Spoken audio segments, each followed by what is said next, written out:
So the opening credits, I didn't write a lot of notes because I was just like, I'm going to remember all of this. But the one note I did write was like, this is the opposite of fucking Willy Wonka and the Chocolate Factory. Ugh. It is just a montage of we were up eating close. while watching. We were eating. Yeah, up just close to up tooth close and tongue. dentistry and squeezing out toothpaste. It's something about like, I don't want that while I'm watching dinner. Ew. I want to watch my dinner. Be good dinner. I want my dinner to not taste like fucking toothpaste. But why is he brushing his teeth? Why does he care so much? He cares because he's a dentist. He's a dentist, y'all. This is Dr. Nicholas Ozaransky. Call him Oz. They say Oz so much in this movie. Matthew Perry plays him. Tell me how he's different from Chandler. Well, I don't want him to be any different from Chandler. So I guess I feel like there's certain actors that you hire them because you want them to be the thing you already know. And unless you have a really long, successful career, you don't get to be hired to do other things that you're able to do. Yeah, like maybe if more of his if every movie had been a hit and he'd gotten one show under him after Friends or something, maybe he would have gotten a lot more opportunities to be something other than Chandler, but not here. Not this movie.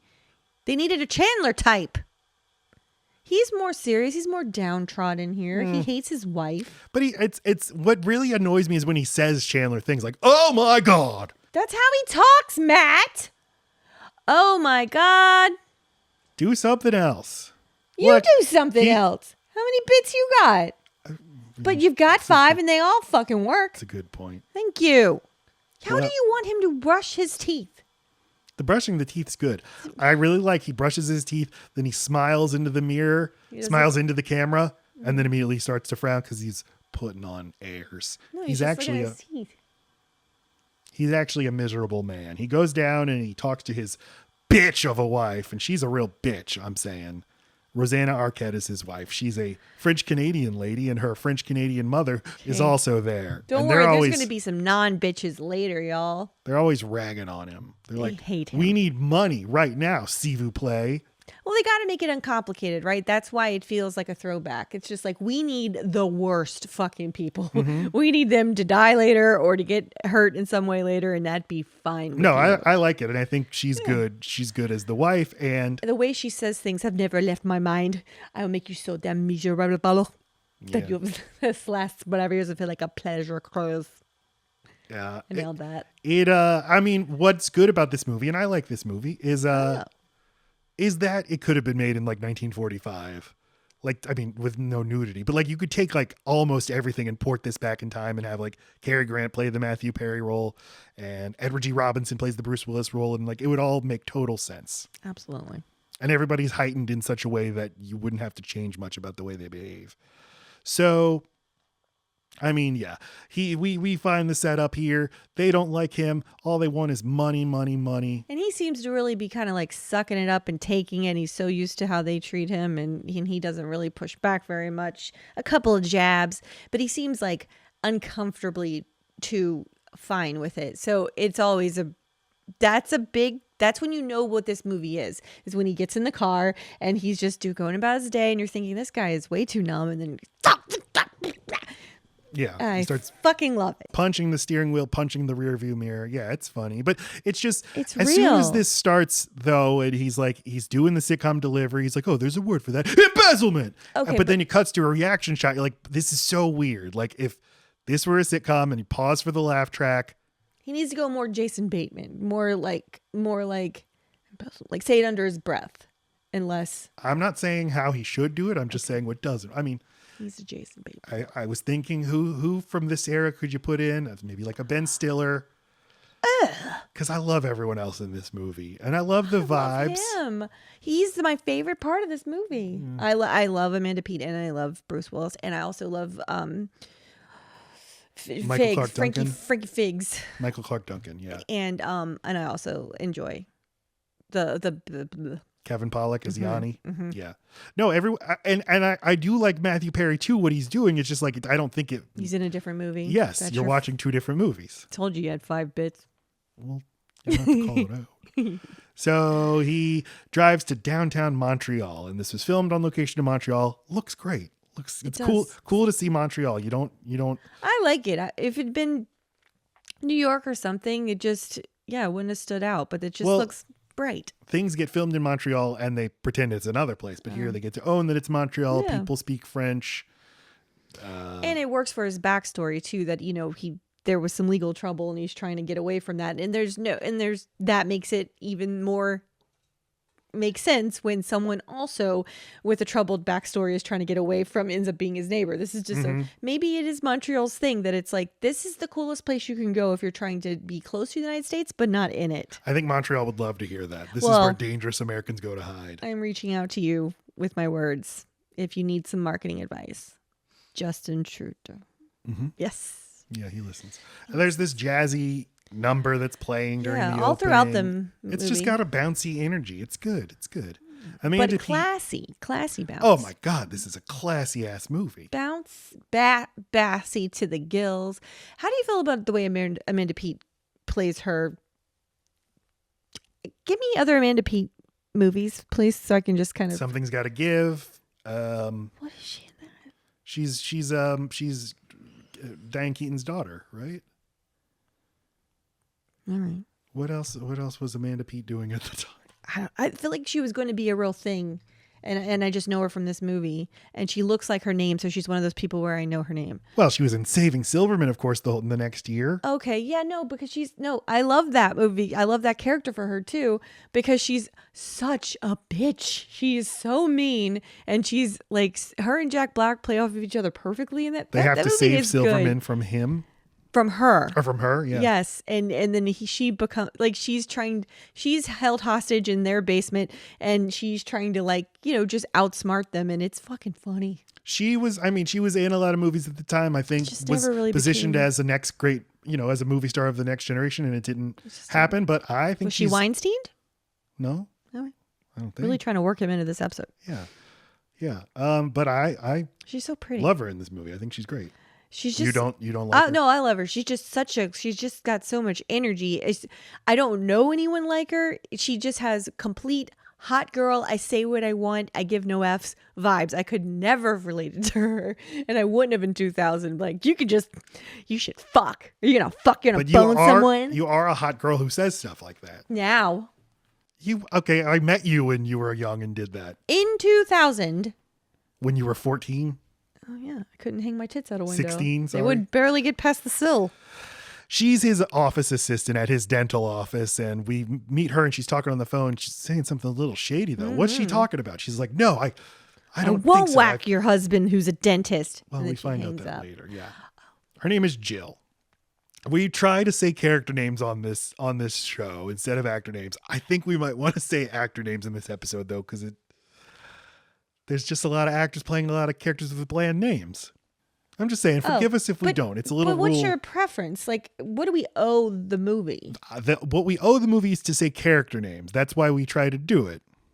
But do we owe the actors who put in their blood, sweat, tears to make the movie? Because we don't, if we want to talk about the key grip, which we always do, we don't say the key grip. We say the name.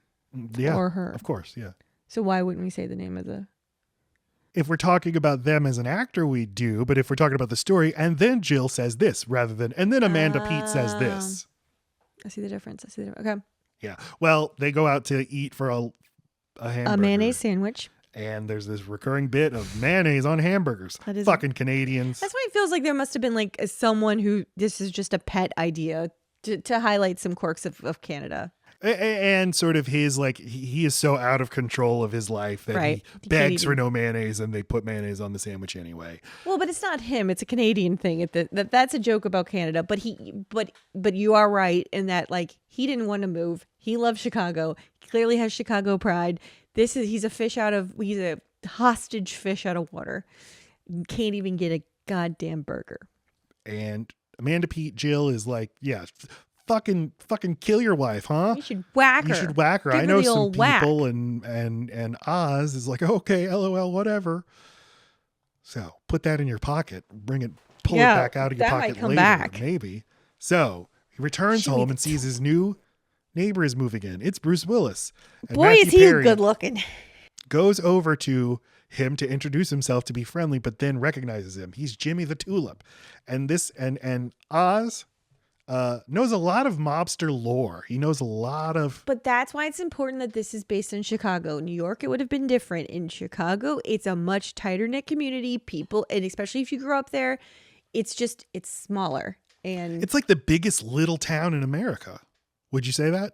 I think because it is second to New York, that there's a lot of hometown pride, more so than other places, and there's less people who just happen to live there. It's more likely that you're born there and you live there and you stay because it's awesome, and you're proving to everyone it's fucking awesome. And it's I learned all of this from watching Shameless, so I'm an expert. Yeah. Would you say it's like kind of like a chi town? Would you say that? I'd say it's windy, and because of the wind. It's the windy city. You were doing a thing and then I did a thing. Yeah, I know. Why did you step on it? Because the cliche is like people think it's because of the wind, but it's because of the windy quality of the politicians. Whichever way the wind blows, they go. Damn politicians. Glad you added that to this. I buy it. They could have put them in Philly or something, and then that would have made sense too. It needs to be a city big enough for a mob setting. He's just kind of a mob nerd. That's all. Okay, I'm just noting it. It works for me. What doesn't work for me is Amanda Peet's situation and fangirling and knowledge of everything. That doesn't make sense to me. Why doesn't that make sense? We'll get to that. Okay. Put that back in my pocket. Yeah, so Matthew Perry starts Matthew Perrying all over, and Bruce Willis, I think Bruce Willis is so funny in this movie. He's very funny. He looks just like my cousin Robbie. He knows at this point in this movie. In this movie, he does. Realizes that Oz recognizes him and enjoys that he's now toying with him. Do you think he realizes? I think he does. Yeah. Okay. Yeah, because you'd be a fucking nightmare neighbor if you really were just going to stop someone from mowing their lawn and say, "Come on, I'm bored. Let's go somewhere." I think he realizes it like 2 minutes into their first exchange. Yeah. Okay. So, and you know what? Matthew Perry said Bruce Willis didn't think this movie was going to succeed, and Matthew Perry said, "I'll make a bet with you. If it does, you have to be on Friends." Oh. It was, and he did. And he's very funny on Friends. So Oz then runs home and he tells his wife, Sophie, about their new neighbor, and she is a little turned on, a little intrigued. Well, she's an opportunist, Matt, so she smells an opportunity, doesn't she? She smells money. As I said, now just kind of toy with him and to just feel him out. Like, where's this guy's head at? Is he going to go blabbing everybody that I live in Ontario? No, Montreal. So he stops Matthew Perry from mowing his lawn and tells him, "Get in the fucking car." And that's when they really get to know each other. And I love these scenes of them together, their little day out. It's like, I'm from Jersey. New Jersey? Yeah. Anyway, yeah, right. I kind of wish this was the whole, or at least a lot more of the movie. Yeah, like it's just Hitman becoming friends with a normal guy. I know. And the movie really is that. I wish there wasn't ever a reason for him to be mad at him. I like the progression of their relationship. I don't appreciate it having a little hiccup, as we will find out. But this is where Oz realizes he really likes Jimmy and he's a nice guy, and Jimmy realizes Oz is okay and gets a soft spot for him as well. And then we get the other through joke through the entire movie, which is that dentist commits suicide. Mm-hmm. Maybe this movie started that thing.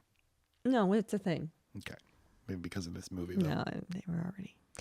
All right. And then we're back to fucking Sophie. They never use a Sophie's Choice joke in here. And I thought, missed opportunity. God, you're so right. Now she's scheming. The fucking wife. That's what she does. She wants to put her husband in she's just exploitive. I'd like to know how they met, why they were ever a match, how he ever fell for this situation to begin with. Was he in the practice with her dad in the dental practice and then he met her and fell in love with her? Or that seems reasonable. Or he's just like, I'm such a square and she's like exciting and exotic. I think so. She's a little. If she came around to get her dental work and they just kind of fell in love, maybe she just smelled money or loves laughing gas. I don't know, but I can't imagine them ever being a good person or a good partner. They have like some financial problems they have big financial problems because of their old dental practice that the father-in-law was embezzling money and molested a boy.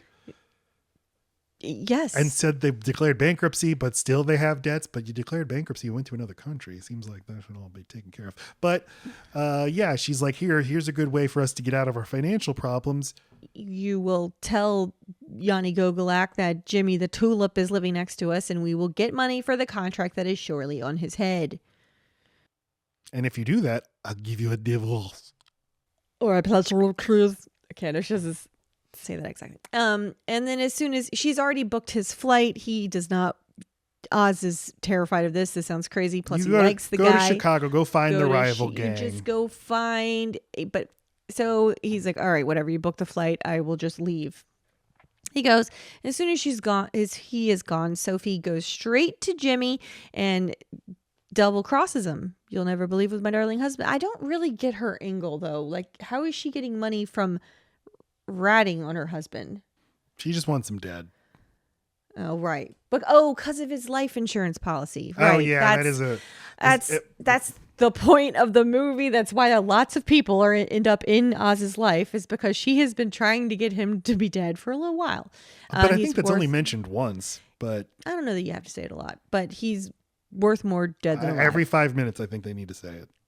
Remember. When they do the next movie. I'm worth more dead than alive. Have you seen the whole 10 yards? Once. And I remember it not being funny. I think I remember liking like the first 5 minutes and going, oh, that's what it looks like after you settle down with the hitman. And they do nothing with it. I think it's like its only legacy is it's the most like that was the most unnecessary sequel and the most like it's like the least loved movie to get a sequel. Like, yeah, people thought that was a nice, fine movie. But I do see why they thought there was some world to live in here. I do too, interesting things to explore. And maybe, was it the same director? No. Maybe they needed that director. I don't know. It also was rated PG-13, whereas the whole 9 yards is rated R. It's a hard, like it's got nudity and that's odd, cursing and stuff. And then the next one is PG-13, but it does have it turned into a fucking Mr. Mom thing. Like it didn't go. I don't remember going anywhere interesting. I think Amanda Peet is still a hit person and she's making the money. I don't remember. But I agree that there is like a vibes and I just like these people and I kind of just want to hang out with these people. So it makes sense that we'll just do it again, but couldn't capture the magic. And I think they definitely lost something when they lost Frankie Figs. Oops. He doesn't make it through the movie, Yeah. Anyway, they didn't have the same dynamic. They would have had to introduce someone new, and maybe they did. Again, it left no impression on me at all. Sophie drops Oz off at the airport, and she's like, "Well, I'm going to say something." Why would we do it twice? All right, sorry, I thought you were just gonna give. She gives him a big smooch. Oh, like, I love you, my darling. And gives him a big smooch, and then he turns to like an airport porter, and he's like, "Do they have barf bags on the airplane?" He said it way more subtle than that, and he said vomit. These fucking line deliveries. They work. All right. So Oz meets up with a friend because he's back in his hometown. They go and have lunch. He's just killing time because he never intends on actually interacting with the mob at all or reporting Jimmy to anybody. He's just trying to get his wife off his back. He finally gets to his hotel room, and wouldn't you know it, Frankie Figs. Michael Clarke Duncan. Is already there waiting for him. And then just hilarity, just the physical comedy, I love it. I just love it. I love anytime they scare him. That's when he realizes, oh, well, Yanni already knows that he's in town and Frankie is there on behalf of Yanni, everyone. And he wants to take Oz straight to him and come on, give it up. We know you know. And he beats him in the kidneys, really gives him lots of hits to the body and he won't give it up. But he does eventually go on and get in the car with him. I don't know at what point he hints that he does know. They just seem to already know he knows where Jimmy is. Michael Clarke Duncan is very funny in this movie by being, physically imposing and menacing, but otherwise just being sweet and nice. Yeah. I was wondering, was this his first, thing after the Oscar nomination for The Green Mile? Kind of. The Oscar nominations were announced Tuesday, February 15th, and then this movie comes out Friday.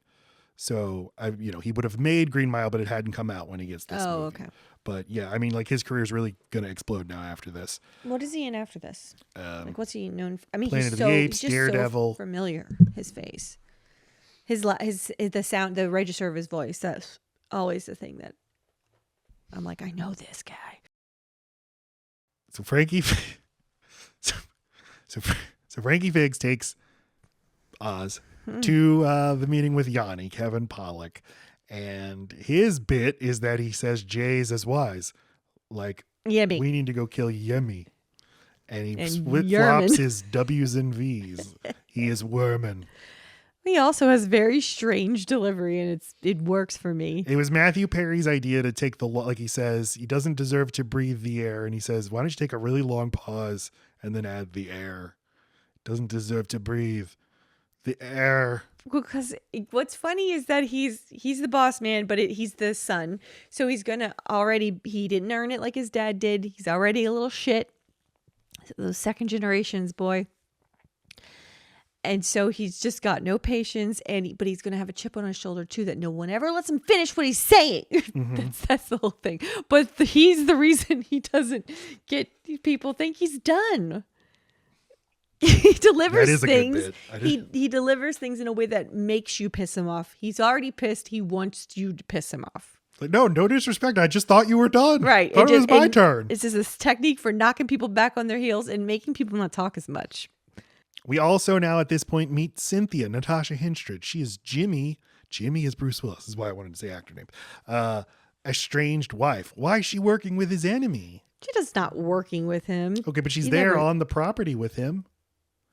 He's sworn to kill her husband. What's but she clearly doesn't want to be there. I mean, I guess I never thought for a second like she wants Jimmy dead or anything. She's just there. This is interesting. He's got a wife.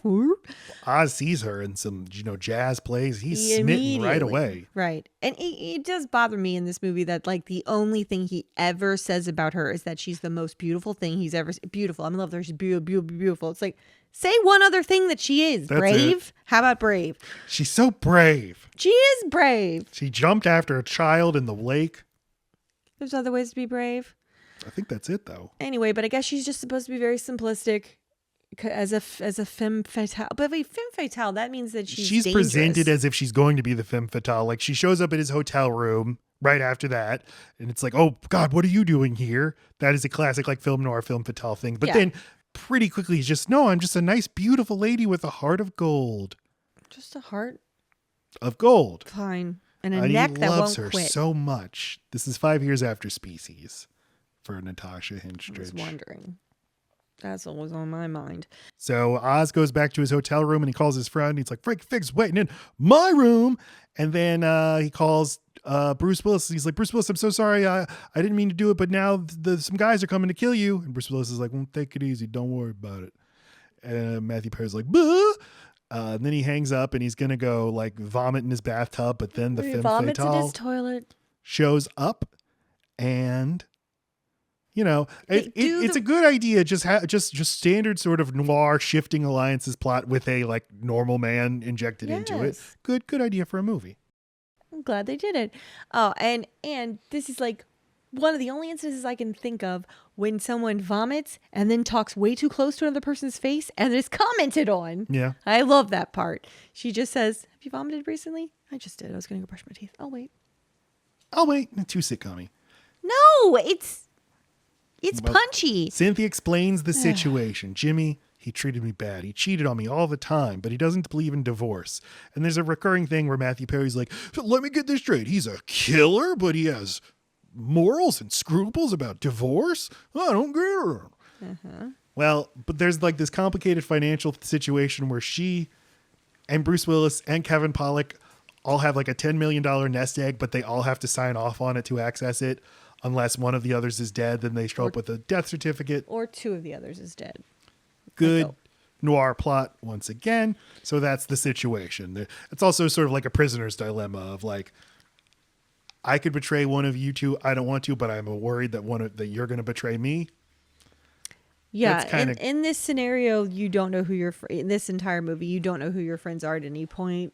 I mean, maybe because I've seen the movie so many times, I can't remember being worried that someone's going to betray somebody. I'm not going to like that. But Oz says, "You're the most beautiful thing I've ever seen in my life. I've been waiting all my life for something to happen, and I never thought it would until you walked into that room." That's romantic. That's sweet.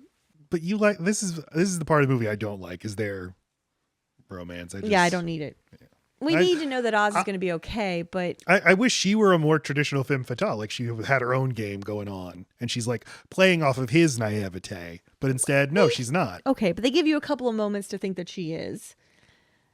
But I mean, she's had to be really cool her whole life. She was married to fucking Jimmy the Tulip.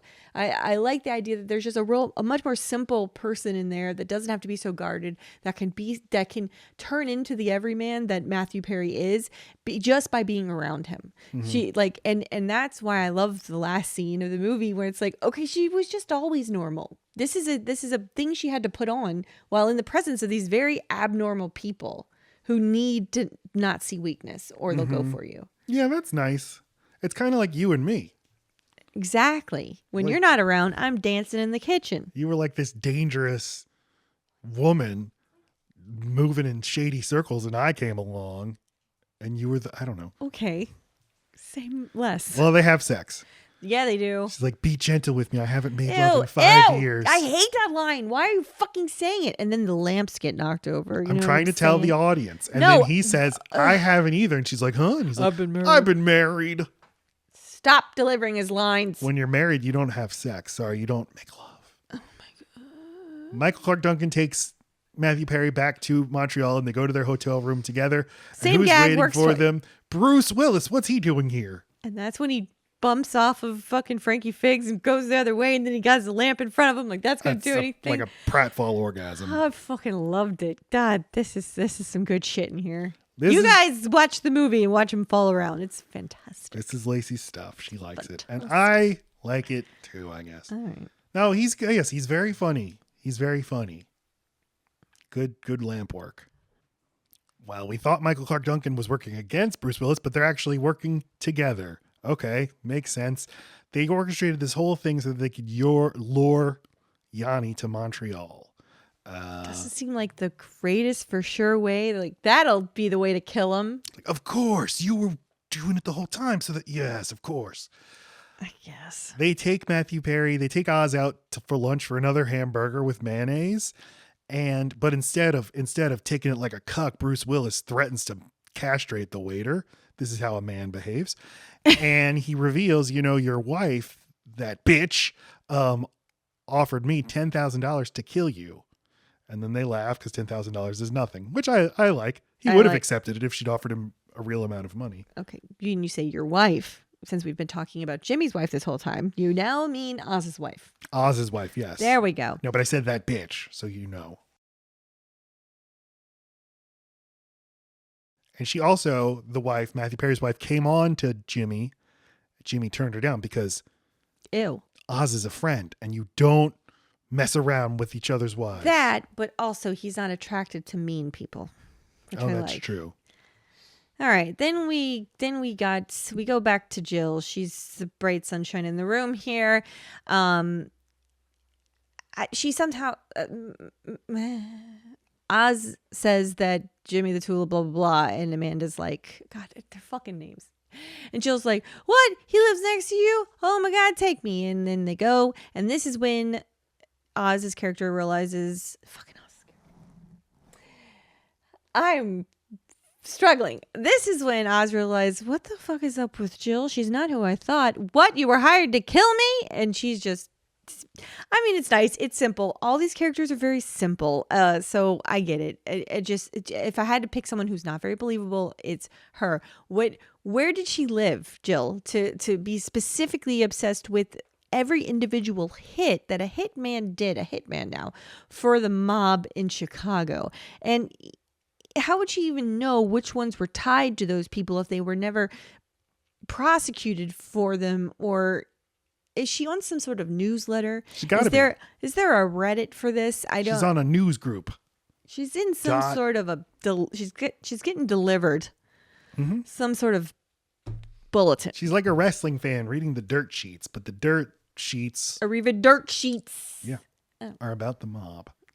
All right. Well, but this is when the fireworks start going off between Jimmy and Jill, and they're so cute together, and they're overly sexual with each other. At least Jill is. It makes me a little uncomfortable. But luckily, it also makes Oz uncomfortable. So he makes the room more comfortable by being like, "What the fuck?" Because she comes into like, his house and "Ooh." she's like, teach me. Will you take me on as a mentor? She fangirls out about all of this, and she talks about how she's always wanted to be an assassin, and she was hired by Oz's wife to kill Oz, but instead she just grew to like him. And Bruce Willis is like, that's the first mistake any hitman makes. So he tells the story about the time he got too close, and he says, and then the guy shoots me, and then I didn't like him so much, so I shot him back. And she's like, can I touch it? Your bullet wound? And then she licks her lips and but luckily Oz is grossed out too. I like that they're just kind of sitting around. They don't really know what to do. I mean, they know what to do right now, but Oz doesn't know what to do right now. He's just like, what the fuck? Because you come in too, Oz. He's like, so he just sits at the kitchen, at the bar, drinking in the middle of the day, and not knowing what the fuck's going to happen because he can't seem to talk Jimmy out of killing. This is when he finds out Jimmy's going to kill his wife, right? Okay, or at the bar he finds out or whatever. But he knows Cynthia is coming. And Oz Yanni's knows coming, and he's going to kill Yanni too. A lot of killing. But Oz Oz you knows, can't kill people. But Oz knows he needs to find some kind of way in the middle of all of the racket and chaos to save Cynthia and to at least let her know what's happening. Why our normal thing of talking about the plot maybe it's just too laborious for this movie because, like all film noirs, it's like the plot is beside the point. It's just a lot of twisty twists. It's just keep a track of all of it in your head. Right. I would like a story about somebody who aspires to be an assassin and failing to do it. I'm like, well, I got my first job, but I didn't do a good job. Wait. Okay, you're not saying that there's anyone in this movie that makes you think that would happen. You're just saying, that's a good idea. What Amanda Peet is doing at this point, where she got a job but didn't do it. Oh. I'd kind of like to see that story. Okay, but she's just not plugged in. She doesn't have a network yet. She found this lady on her own. So I think it's okay if you fail at the ones that weren't like where somebody hooked you up. I remember the Chuck Klosterman short story about a woman who finds an assassin to kill her husband. And I mean, a fictional story. And she finds a guy who's like, my methods are very effective. They take a long time. What I do is I befriend the man. I spend years and years getting very close, and then I convince him to kill himself. And the woman is horrified. She's like, that's cruel. I would never do that. I would never hire somebody to do it like that. All right. Yeah. Well, yeah, that's fucked up. I'd like to see, I'd watch a TV show about assassins who do like long-term work like that. Oh, yeah. I like anything about a grift. I mean, that's what that is at that point. Even if the end of the grift, you're going to die. This is the part of the movie where I suddenly realized I've seen this before. I remembered the kitchen scene. And I really remembered, and I must have watched this with my dad because Matthew Perry's like, why did you have to move in my neighborhood? Because he's Jerry Seinfeld now. Yeah. And Bruce Willis is like, you know what kind of soil I've got back here? I've been here 2 days. I got these little tomatoes. And then Matthew Perry's like, oh my God. Monica. All right. But I remember my dad thinking that was the funniest shit he'd ever seen. It is the funniest These shit little tomatoes. that anyone's ever seen. God. All right. And then just what's great about this movie is now there's just a lot of waiting and a lot of relatable fucking Oz is the, 8th coolest person in this room. He has no idea what he's doing. He has no control over the situation. And he's just waiting around in his own house for something horrible to happen. And he's being around the person he really likes a lot or loves for the second time. So he's probably also trying to look cool. And that's not going well either. So there's just a lot of him being weird in the garage while they all spy on the house next door. And he's looking for his moment to take Cynthia aside and be like, they're going to kill you. He's in his house with one group of assassins. Bruce Willis is in Bruce Willis's house with another group of assassins, and they're going to assassinate each other. They're going to collide at some point later tonight. Meanwhile, Oz's wife, Sophie, has returned to the scene with a new hitman who she's going to have kill Matthew Perry. Right. And it turns out he's a cop, though. Okay. He's doing it all for love. Well, so Yanni, Kevin Pollak, eventually he Bruce Willis succeeds and kills him and kills his guys, and Amanda Peet helps. She's an invaluable member of the team. She weaponizes her sexuality because that's an asset she has that maybe Bruce Willis doesn't have. I couldn't just take out my boobs and get every professional killer to stop and go ooga ooga, but it works here. It does. Okay. Yes. And then Matthew Perry and Natasha Henstridge flee the scene. Bruce Willis is like, what are they doing? Where are they going? He's been cooking up a scheme this whole time. He's got a way to get everybody out of this, but he needs to make sure that Cynthia is going to live, baby. And that's when I guess he beeps Amanda, calls him Jill. He calls Jill, and she's a great liaison, knows how to calm Jimmy down, knows how to talk tough with Oz. Anyway, just does this matter? I'm just like, I'm telling you about this movie. That's what the show is. We tell you about the movie. Okay. You know, here's a very high-minded way to think. It's a great oral tradition, Lacey. We tell stories. We pass down these traditions. Yes, you could watch the movie, but why not watch it and then listen to us tell you about it again? You know? I just feel like I usually have more to add to the scene-by-scene scenario of what's going on. That could be true. Just don't say that though. Okay, I won't say that. No, she has so much to add. So do I. So you should continue listening to our podcast. It's great. Oz is like, you can't, please.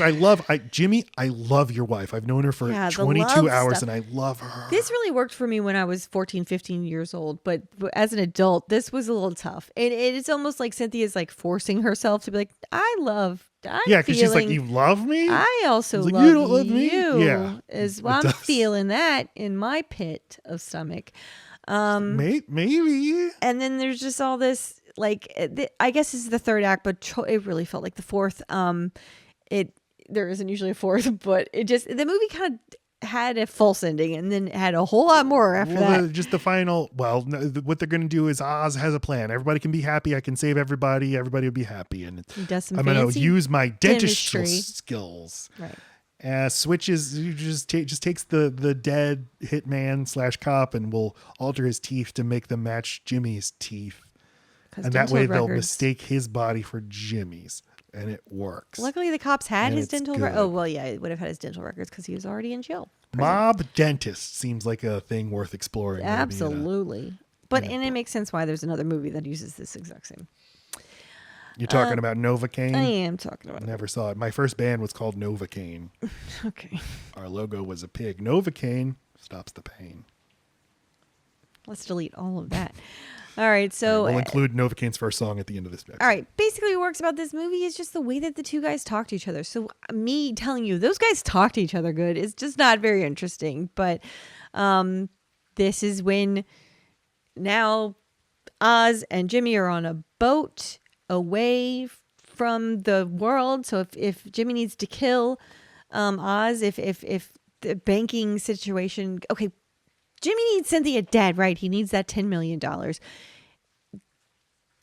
They have to find a way of getting Jimmy the money so that he doesn't kill Cynthia. They need to prove to him, like, it's not about the money. Here's the money. We don't want it. We're not coming after you. So, yeah. We'll just transfer all the money to your account, Jimmy. And then Jimmy's like, you know what? I'm a mensch. I'll give you $1 million under one condition. You have to marry that girl. Who says that? Jimmy. It's his condition. No, he fucking doesn't. Yeah. No, he doesn't. Amanda Peet is acting of her own volition right there? Yes. He does not know. Even Cynthia at the end is like, oh, Jimmy told you. Because Oz sees Cynthia after that whole ordeal where he thought he might die. He thought she might leave him. And he runs up to her and he says, marry me. But it doesn't mean that Jimmy didn't know. It just means Jimmy didn't say. Fine, but Jimmy didn't say, man. Okay. Well, basically. It's the point. Cynthia's used to getting money over her. Finally, it's just about her. It's very nice. Clarke Duncan's going to says you got to kill Matthew Perry. Bruce Willis is like, okay, I will. But then he shoots Clarke Duncan instead. Matthew Perry's like, why'd you shoot him? He's like, because it would have been me or you. And he's like, well, you made a great decision. And then they get married and God in heaven approves of legal matrimony. Yay. This movie's only 95 minutes and the last 20 minutes are like, this is so long. It really, yes. And I never would have, I did not notice that as a younger person, but I was like, what is this? Why does everybody have to be so pure and innocent? Everybody pairs up That was a thing that happened. Okay. Ding, ding.